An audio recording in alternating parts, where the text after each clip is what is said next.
Yun, magandang hapon mga kaibigan. Ito na naman tayo, pababa sa kabundukan ng Gisgis Elementary School. So yun na naman na mga kasama. Nag-chichismisan na naman yan. Nag-uuntahan hanggang dulo na yan. Pag-uuntahan na yan. So far, okay naman ang daan. Medyo madulas talaga. Pero tsaga-tsaga lang tayo, ano? At makakarating din sa paroroonan. Ayan, entrada. Ito yung aming pinanggalingan yun. Yung matarik na yun. Matarik yun. Taas. Kaya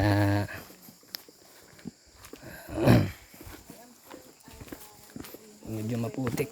Ingat din. Ano yung pinagkikwentuhan nyo dyan, ha?